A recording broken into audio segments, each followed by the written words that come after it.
വള്ളുവനാട്ടിലെ പൂരങ്ങളിൽ ഏറ്റവും പ്രസിദ്ധമാണ് ചെനക്കത്തൂർ പൂരം. ഒറ്റപ്പാലത്തെ ചെനക്കത്തൂർ പൂരം വൈവിധ്യങ്ങൾ കൊണ്ട് സമ്പന്നമാണ്. തട്ടുമേൽക്കൂത്തും കാളകളിയും ആനപ്പൂരവും കുതിരയും തേരും നായാടിയും തറയും പൂതനും നിറഞ്ഞ പൂരം. ഈ പൂരത്തിലെ തട്ടിന്മേൽക്കൂത്തിനെക്കുറിച്ചുള്ള ഒരു സ്പെഷ്യൽ എപ്പിസോഡാണ് ഇത്തവണത്തേത്.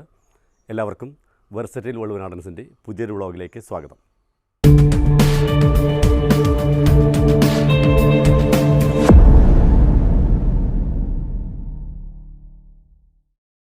പാലക്കാട് ജില്ലയിലെ ദേവീക്ഷേത്രങ്ങൾ അവതരിപ്പിക്കുന്ന ഒരു ക്ഷേത്രകലയാണ് ഈ തട്ടുമുക്കൂത്ത് എന്ന് പറയുന്നത്.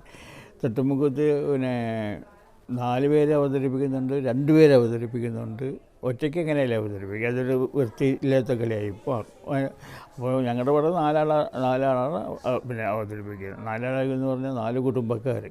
4 കുടുംബക്കാരന് ആപ്പേപ്പുറം, ഞാറപ്പാടം, ഇരുപ്പത്തോട്ടി, പ്രാചീങ്ങാട്, അങ്ങനെ 4 കുടുംബക്കാരാണ് ഇത് അവതരിപ്പിക്കുന്നത്. തണ്ട സമുദായക്കാർ. ഈ കാവുന്ന് പണ്ടേ നമ്മുടെ സാമൂതിരി ഇതല്ലേ, ആ സമയത്ത് പതിച്ചു കൊടുത്തണം ഓരോരുത്തർക്കും, ഓരോ സമുദായക്കാർക്കും ഓരോരോ എന്താ പറ്റുന്ന പോലെയുള്ള ഇത് കാവിലേക്ക് കയറ്റാൻ വേണ്ടിയിട്ട്. അപ്പോൾ ഞങ്ങൾക്ക് പറ്റുമെന്ന് തോന്നിയത് ഇതാണ് ഇങ്ങനെ തട്ടുമുക്കൂത്തിൻ്റെ കലാരൂപം ഇതുണ്ടാകുമെന്ന് പറഞ്ഞാൽ, ശരിക്കും പറഞ്ഞാൽ പരുത്തിപ്പുള്ളിയാണ് ഇതിൻ്റെ പരുത്തിപ്പുള്ളി പണ്ടാരങ്ങളാണ് ഇതിൻ്റെ ശരിക്കുള്ള ഉപജ്ഞാതാക്കൾ. കാരണം അവർ പാവനാടകം അവതരിപ്പിക്കായിരുന്നു പണ്ടൊക്കെ, കണ്ടിട്ടുണ്ടാവും. കയ്യിൻ്റെ ഉള്ളിൽ പാവ വെച്ചിട്ട് അതുകൊണ്ട് ഇങ്ങനെ കളിച്ചിട്ട് അതിന് പ്രയോജനം കൊണ്ട് ഞങ്ങൾ തുടങ്ങിയതാണ് ഈ തട്ടുപുള്ളി. ഞങ്ങളുടെ കാരണന്മാരായിട്ട് കുറേ ഒരു 10-15 തലമുറ ആയിട്ടുണ്ടാവണം. 15 തലമുറ പറഞ്ഞാൽ ഒരു 10-600 കൊല്ലമായിട്ടുണ്ടാവും ഇത് തുടങ്ങിയിട്ട്. ഇതിപ്പോൾ ആളെ കയറ്റിയിട്ട് 8 ആൾ കയറ്റിയാലൊന്നും ആവില്ലേ, താങ്ങില്ലേ?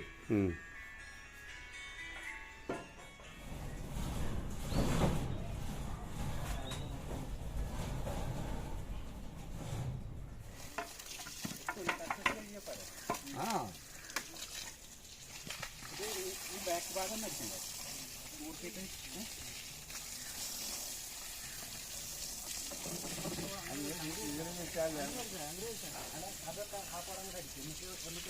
വേഷത്തിൻ്റെ പ്രത്യേകത കഥകളി പോലെ ആവാൻ കാരണം എന്ന് പറഞ്ഞാൽ, ശരിക്കും പറഞ്ഞാൽ ഞങ്ങളുടെ വേഷം കണ്ട്, അതായത് ഞങ്ങൾ കുറേ കാലം മുമ്പ് തുടങ്ങിയതാണ്. അപ്പോൾ ഞങ്ങളുടെ ഈ വേഷം കണ്ടിട്ടാണ് കഥകളിക്കാർ അവതരിപ്പിക്കുന്നതാണ് എല്ലാവരും പറഞ്ഞുകൊണ്ടിരിക്കുന്നത്.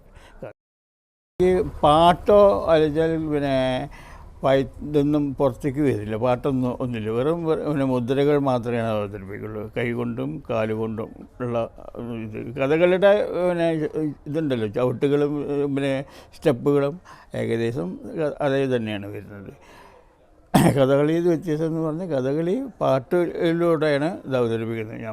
നമ്മൾ അവതരിപ്പിക്കുന്നത് വെറുതെ ഇങ്ങനെ മുദ്രയിലൂടെ ഇത് കൂട്ടായിട്ട് അത് കാരണം അങ്ങനെയൊക്കെ ചെയ്യാൻ കാരണം നമുക്ക് അതിരിക്കും സമയമില്ല. നമുക്ക് ആകെ കിട്ടുന്ന അരമണിക്കൂറാണ്. ഈ അരമണിക്കൂർ കൊണ്ട് നമുക്ക് ഒന്നും ചെയ്യാൻ പറ്റില്ല. പക്ഷെ നേരം നാളെ രാവിലെ ഞങ്ങൾക്ക് സമയം കിട്ടും. അപ്പോൾ ഞങ്ങൾ അതിവിപുലമായിട്ട് കളിച്ചിട്ടേ വരുന്നുണ്ട്. പാലക്കാട് ജില്ലയിലെ മിക്ക ദേവീക്ഷേത്രങ്ങളിലും തട്ടുമുക്കൂത്തുണ്ട്. കോങ്ങാട് കുന്നപ്പുള്ളിക്കാവ്, കോങ്ങാട് എഴക്കാട്, പാലക്കാട് മണപ്പുള്ളിക്കാവ്, കോട്ടായിൽ ഒരു 4 കാവിൽ കളിക്കുന്നുണ്ട്. കുണ്ടുവമ്പാടം, ആലങ്ങാട്, ശ്രീകൃഷ്ണപുരം. അപ്പോൾ 10ാം തീയതി ശ്രീകൃഷ്ണപുരത്ത് ഞങ്ങൾക്കൊരു കളിയുണ്ട്. ഞങ്ങളുടെ വേഷങ്ങൾ അർജുനൻ, ഭീമൻ, നകുലൻ, സഹദേവൻ, യുധിഷ്ഠിരൻ, ഭീഷ്മർ, അവർ അങ്ങനെയുള്ള കഥാപാത്രങ്ങൾ ഞങ്ങൾ അവതരിപ്പിക്കുന്നത്. അതിൻ്റെ കൂടെ ശ്രീകൃഷ്ണൻ വരുന്നു വന്നു. ശരിക്കും യുദ്ധം ഉണ്ടല്ലോ, യുദ്ധത്തിൻ്റെ പ്രതീകമാണ് ശരിക്കും ഇതിൻ്റെ ഓരോരോ ഇതിൽ വരുന്നത്. ചവിട്ടും യുദ്ധത്തിന് അസ്ത്രവും ഊരുന്നതും അമ്പ് ചെയ്യുന്നതും ഇതൊക്കെയാണ് ഇതിൽ വരുന്നത്. ലാസ്യഭാവത്തിൽ ഒരു കളിയുണ്ട്. ലാസ്യഭാവത്തിൽ അത് എല്ലാവർക്കും അവതരിപ്പിക്കാൻ അറിയില്ല ആ പരിപാടി. ഞങ്ങളുടെ മുത്തശ്ശന്മാർ എങ്ങനെ പഠിച്ച് ഞങ്ങൾക്ക് പറഞ്ഞത് ലാശിഭാവമാണ് വരുന്നത്. അതിന് ഞങ്ങൾ 5 ചവിട്ടി എന്ന് പറയും. അതിന് സ്റ്റെപ്പുകൾ വരുന്നുണ്ട്, അതാണ് 5 ചവിട്ടി എന്ന് പറയുന്നത്. 5 ചവിട്ടി ചുരുക്കിയിട്ട് 5 ചവിട്ടി എന്നായി പോയി. ഓരോ കളിക്കും ഓരോരോ വായ്ത്താരികളാണ്. തിത്തക തരികിട, അത് കഴിഞ്ഞിട്ട് പിന്നെ തേയ് തേയ് തിത്തി തേയ്, അത് ഒരു താളം വരുന്നുണ്ട്. അത് പിന്നെ അതിൻ്റെ കുറച്ചും കൂടെ പിന്നെ കൂട്ടിയ ഒരു താളം വരുന്നുണ്ട്. അങ്ങനെ അതിലൊരു ഇപ്പോൾ ഞങ്ങൾ ഇവിടെ അവതരിക്കും ഒരു 18 താളത്തിലും 18 പിന്നെ ഇതിലും അവതരിപ്പിക്കുന്നുണ്ട്. 8-9 കളിയാണ് നമ്മുടെ കർണന്മാർ പഠിപ്പിച്ചെന്നുള്ളൂ. ബാക്കി നമ്മുടെ മനസ്സിൽ വരുന്ന അത് ഈ താളത്തിനൊക്കെ അനുസരിച്ചിട്ട് ചെയ്ത പരിപാടികളാണ്.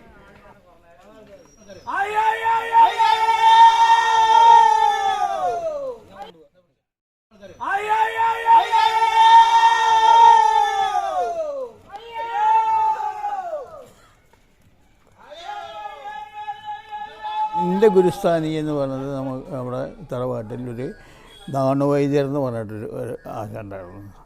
എൻ്റെ ഗുരുസ്ഥാനി നാണുവൈദ്യരാണ്. അവരാണ് എന്നെ പഠിപ്പിച്ചത്. ഞാൻ ഈ മേഖലയിൽ വന്നിട്ട് 12ാമത്തെ 7ാം ക്ലാസ്സിൽ പഠിക്കുമ്പോൾ 12ാമത്തെ വയസ്സിൽ ഫസ്റ്റിൽ വേഷം കെട്ടിയിട്ടുണ്ട്. 12 വയസ്സെന്ന് പറഞ്ഞപ്പോൾ എനിക്ക് 67 വയസ്സായി.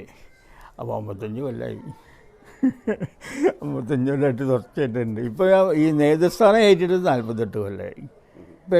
പേപ്പറത്തെയും പിന്നെ ഞാറപ്പാടം ഭാഗത്ത് അവിടെ മാത്രമേ ആശാന്മാരുണ്ടായിരുന്നുള്ളൂ. ബാക്കിയൊക്കെ ഞങ്ങളുടെ ഇതിന്ന് 2 പ്ലാച്ചിങ്ങാട് ഇരുപ്പത്തൊടി പറഞ്ഞ 2 കൂട്ടരും ഇതിന്ന് പിന്നെ പിരിച്ചു കൊണ്ടുപോയതാണ്.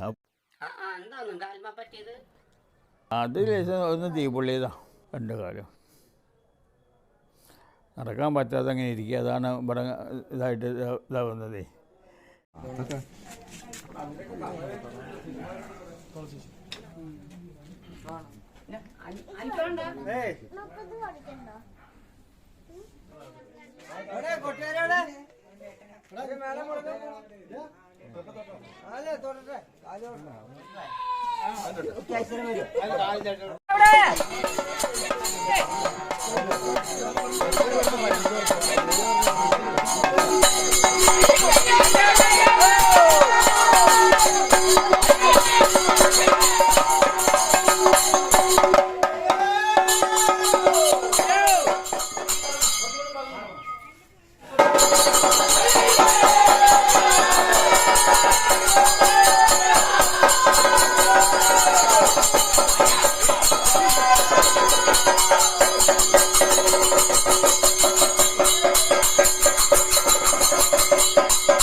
തണ്ടാൻ സമുദായത്തിന് മാത്രമല്ല, ഇവിടെ എല്ലാ സമുദായത്തിനും പ്രാധാന്യമുണ്ട് ഈ കാവലിക്ക്.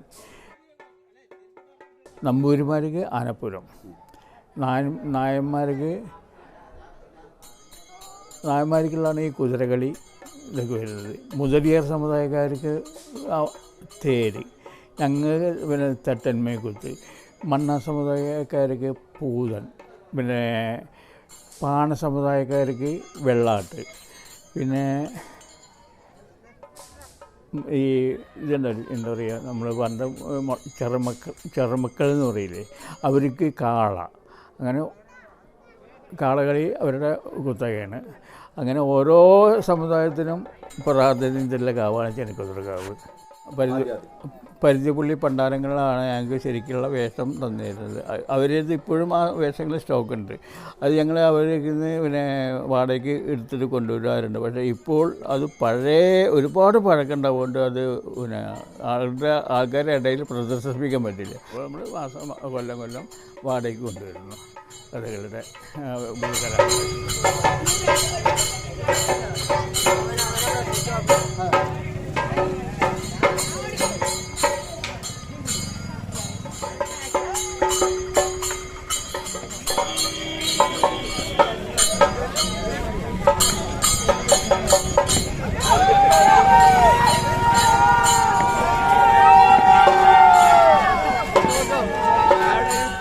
കുതിരകളിയുടെ മുൻപാണ് ആനപ്പൂരം കഴിഞ്ഞ് വരുമ്പോൾ കുതിരകളി എൻ്റെ മുൻപായിട്ട് അത് തേര് പറഞ്ഞ ഇവിടെ പിന്നെ എന്താ പറയുക മുതലിയർ സമുദായക്കാരുടെയാണ്.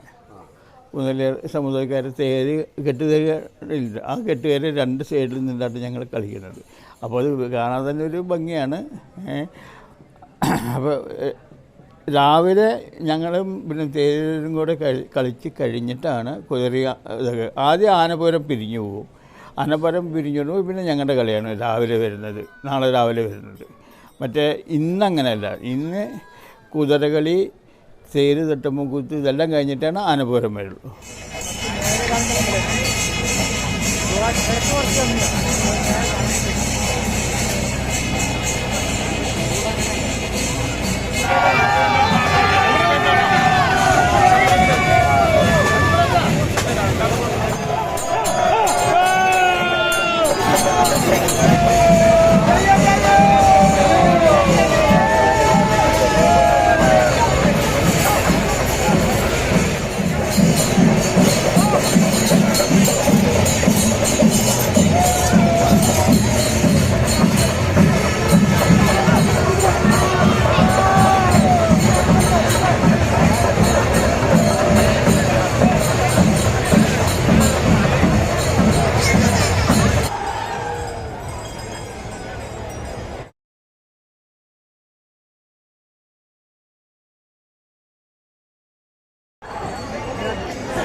ഏതൊരു ഫോക്ലോറിനും സംഭവിക്കുന്നത് പോലെ തട്ടുമേൽക്കൂത്തിനും കാലാനുസൃതമായ ചില പരിണാമങ്ങൾ വന്നുകൊണ്ടിരിക്കുന്നുണ്ട്. തട്ടുമേൽക്കൂത്തിൻ്റെ മറ്റൊരു രസകരമായ കാര്യം, ഒരു പൊരുത്തക്കേട്, പരുത്തിപ്പുള്ളി ആണ്ടിപ്പണ്ടാരങ്ങളുടെ പാവക്കഥകളിൽ നിന്നാണ് തട്ടുമേൽക്കൂത്ത് ഉത്ഭവിച്ചത് എന്നാണ് ഇതിൻ്റെ ആശാന്മാർ പറഞ്ഞത്. അതേസമയം തന്നെ ഇവർ തട്ടുമേൽക്കൂത്ത് കണ്ടാണ് കഥകളി ഉത്ഭവിച്ചത്. തട്ടുമേൽക്കൂത്തിൻ്റെ ചില അടയാളങ്ങളും ചില രൂപങ്ങളും മുദ്രകളൊക്കെയാണ് കഥകളിക്ക് എടുത്തിട്ടുള്ളത് എന്നും പറയുന്നുണ്ട്. ഈ രണ്ട് അഭിപ്രായങ്ങൾ തമ്മിൽ ഒരു പൊരുത്തക്കേട് കാണുന്നുണ്ട്. മറ്റൊന്ന്, ഈ തട്ടുമേൽക്കൂത്തിൻ്റെ മുദ്രകൾ, താളങ്ങൾ, ചവിട്ടുകൾ, അതിൻ്റെ ഉത്ഭവം, ഐതിഹ്യങ്ങൾ, പഴയകാല ഗുരുനാഥന്മാർ, ഇവരെക്കുറിച്ചൊക്കെ ധാരാളം വിവരങ്ങൾ ഇനിയും ശേഖരിക്കേണ്ടതുണ്ട്, പഠിക്കേണ്ടതുണ്ട്. തട്ടുമേൽക്കൂത്തിനെക്കുറിച്ചുള്ള ഈ എപ്പിസോഡ് നിങ്ങൾക്കെല്ലാവർക്കും ഇഷ്ടമായി എന്ന് കരുതുന്നു. കൂടുതൽ വിവരങ്ങളുമായി, കൂടുതൽ പുതിയ വിഭവങ്ങളുമായി നിങ്ങൾക്ക് മുന്നിൽ വീണ്ടും എത്താം. അതുവരേക്കും ഗുഡ് ബൈ.